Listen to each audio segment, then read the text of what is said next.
Sean, how was this week with it being trade deadline? Some guys coming, some guys staying. What were the emotions like for you guys in the locker I mean, everybody, of course, everybody, was, wondering, not knowing what's gonna happen.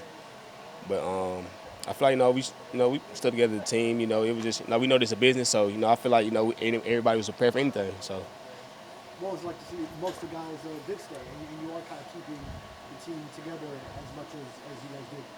it's a good thing, man. Like that, almost most of us are still here, and like you said, I mean, it's a business. We didn't know who was leaving, who was staying, but the fact that we kept most of our team, that just shows a good sign. The general manager who drafted you is now gone. What did you think about Chris Greer as the head of this organization, personnel wise? I thought he was a great GM, great human being, and like I said, we had a connection. We see him, speak. It was like you said, sad to see him leave, but like you said, it's a business, and things happen. As you take on the Bills for the second time this season, is there anything that you guys can take from that first game that'll help you be more successful this time around? But definitely, like you said, just I feel like the penalties that we had against them, kind of held us back from that. Like you said, when they got a great team like that, we can't get them too many chances, with the ball.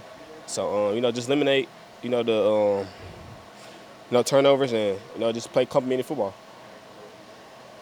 The productivity you've had this year has been impressive. How are you feeling physically and just a game plan wise, getting the amount of touches you do? I'm good.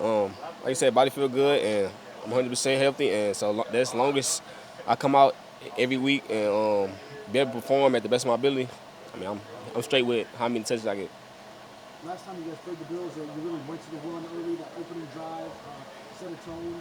What do you think of bringing that back against them, the ground game, especially with them being a little vulnerable to the run with the basically the defense? I feel like we trying to run the ball against anybody, not just because they vulnerable. But any team, I feel like we come out trying to run the ball, and like I said, when we head to the sticks, I feel like we able to do that when we get behind the sticks and make us do things that defense know we got to do. But as long as we stay ahead of the sticks, I feel like we can run the ball against whoever. We all believe we're all in a sense delusional about what we can be, and I feel like if this whole all 60 plus guys in this locker room feel like that, we can make something happen. How challenging will it be without him against the Bills right off the bat here? Yes, I mean we're gonna miss him. You know what I mean? But at the end of the day, man, guys got a chance to step up. You know what I'm saying? And we got Q Bell, Cam Good, all these guys who've been in the program, been getting these reps. They're gonna get a chance to show who they really are, and I'm excited for them. Bradley, how lonely was it that first period of practice? It's usually Yeah, it was a little lonely. It was a little lonely for sure. But like I said, man, we gotta adjust now that he's gone, man, and wish him nothing but the best. What advice did you give him, considering you've been in a similar situation? Yeah, just told him to go out there and make the most of it, man. The team brings you in because they feel like you can help them win. You know what I mean? And look at that as a positive. I know you hate leaving us, hate not being here with us, but at the end of the day, man, you got a chance to do something special. So I just relayed that message to him.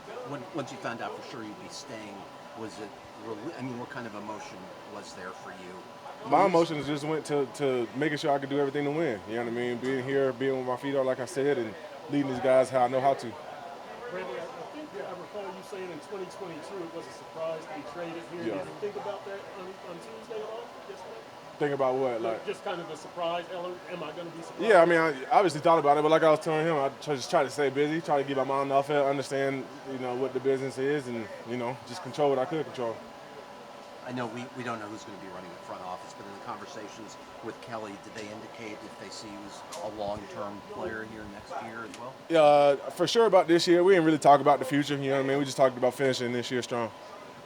Thanks, Bradley, have you thought at all, given how productive you are and how productive Jalen is, how few games you guys actually had together? Yeah. Have you thought about that much? Yeah, it's unfortunate, man. You never want to waste those opportunities with a good player like that, but I did think about it, but, we had our time, man. We did what we did when we were on the field together, and now it's, hopefully we could get a chance to be on the field together in the future again, so, yeah. Can you just talk about how difficult it is going up against Josh Allen? He's 13-2 against the Dolphins. Yeah, man, he's one of the best players in the league, you know what I mean? One of those quarterbacks who can make something out of nothing. just somebody we've had trouble with in the past. Now it's just about like, playing team defense and corralling them, making him make the wrong decision, and us just playing together.